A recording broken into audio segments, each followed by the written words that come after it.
Hey everybody, this is a Review Revolution coming at you with the DC Universe Wave 6 Figure 2 Hawkman. And just so you know, we started with Captain Marvel, kind of worked our way to Superman, Killer Moth, and we're on Hawkman now. So we're actually kind of going backwards. But that's okay, as long as we get to everybody, right? Hawkman, probably one of the, definitely the main character, the biggest character in the way that I really wanted to get to. I've always been a big fan of characters like the Angel and Hawkman and Archangel and all those. I loved winged characters, and Hawkman's no exception. I really did want to get to him. I was so excited to hear when he was going to be released. As cool as Hawkman is, I do sympathize for the character because he has been raked over the coals pretty bad. Between the Golden Age and Silver Age stories, different writers, and of course the crisis that took place in the DC universe, completely shaking up their worlds. Poor Hawkman has just kind of gone through a lot, and I guess there are really two versions of his story that are out there. One is the one that we have here on his bio, which I'll read back. During ancient Egypt's 15th dynasty, Prince Khufu and his beloved Princess Shayera discovered a downed spacecraft from the planet Thanagar. Exposed to the ship's anti-gravity nth metal, allowed Khufu and Shayera to be reincarnated countless times throughout the ages to follow. There we go. In modern times, Khufu became the heroic Hawkman. Shayera reincarnated as his beloved Hawk Girl. First appearance, Flash Comics #1, January 1940. Carter Hall, superhero. Base of operations, St. Roch, Louisiana. Let's see. Winged maneuver flight, enabled by anti-gravity nth metal. Wields a variety of ancient weapons, particularly shield, dagger, and mace. All of which he does come with, by the way. And hand-to-hand combat. So, that's kind of the story. That's kind of the original story that was put out for Hawkman. And that's Carter Hall. Now, there is one named Katar Hol, H-O-L. And the story behind that one, and the one that I really liked better, was that he and Hawk Girl were actually THANAGARIANs themselves. Not human Egyptians, but actual THANAGARIANs that came to Earth to help Earth forces and then decided to stay. Very clean, very simple, not real convoluted. The idea that he is an ancient Egyptian who was exposed to alien metal, which therefore did something to him so that his soul would be reincarnated over and over again, even though Egyptian royalty went on to become gods. I don't get. It's something where I guess just, for the time, people understood Egyptians. They understood that, Egyptians had birds there, and that was about as far as it went. In the DC, in the Justice League Unlimited series, they kind of merged the two together, where they were actually THANAGARIANs to start with, and then were reincarnated through the ages as humans. I guess that's kind of blending the good with the bad. Frankly, I really do prefer the story that he's just THANAGARIAN, him and Hawk Girl, and they've come to Earth and they stayed. But that's me. Looking at the pack, we can see he does come with quite a bit of accessories, not to mention the arm of Kalibak. The pack is just the typical pack for the DC Universe line, so we're going to go ahead and skip all that. We're going to pop Hawkman out of his pack and get a closer look. So we'll be right back. Alright, well now that we got Hawkman out of the pack, you can really see why I was saying why he was going to be my favorite and why I really do like these winged characters.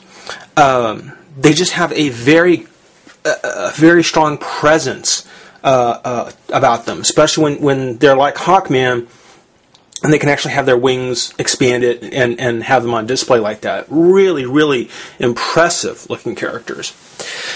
On the figure, you can see he does have his traditional Hawkman helmet, harness, a belt that is off center actually, which I saw in pack, but I didn't realize it actually was. I thought the waist was just twisted funny. No, the belt is actually a little off center. Going down, for the most part, just the same kind of legs that you get with most DC Universe figures. Boots are a little bit different because they do have a tip at the top there.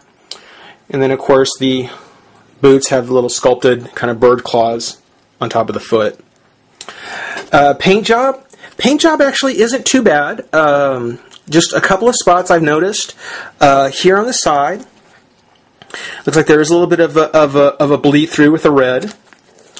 A little bit of a flaking right there on the side, or at least it looks like a bit of a flaking. And then because his shield is on his wrist in the pack, it looks like it did rub off a little bit there. But otherwise, just nothing too major, and certainly things that you don't really see and cause a problem. The helmet actually is made of a very soft plastic. This is the kind of plastic you probably would get from the capes, like Superman and Batman, but on a very smaller piece.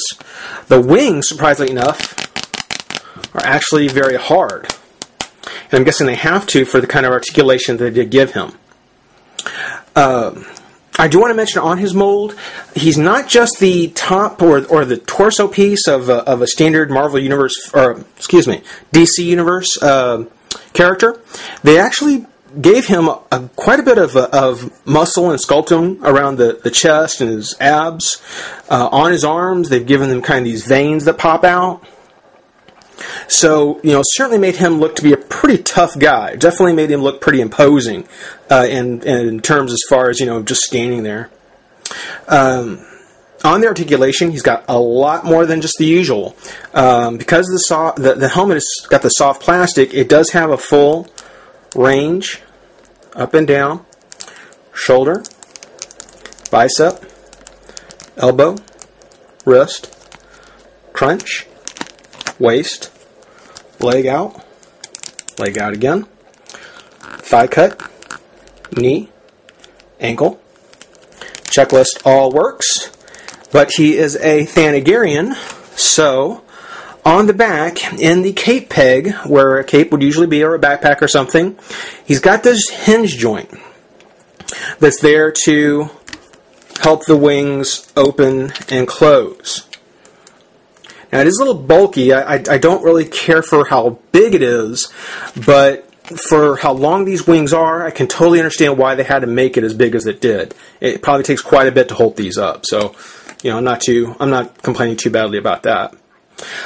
Also, the wings have a joint here that allows them to go up and down so that he can stand there, or he can have his wings just hang down like so, which is really cool. In the way of his articulation, he does have the shield, as I mentioned. Matches the THANAGARIAN Hawkman logo.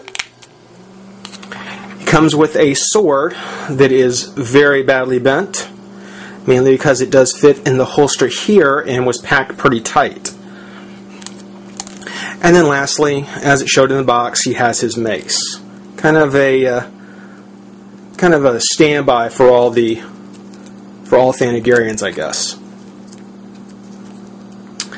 So a really nice character, really impressive. Certainly one that you have to have if you're collecting these figures. From what I can tell you, everyone in this wave is someone you'll want to have, but Hawkman in particular, he's just a really, really impressive figure. He does also come with the right arm of Calabac, which we'll be getting to him real soon. Just got a couple other characters to go through. But for now, this has been the Review Revolution saying rate, comment, subscribe, join the revolution.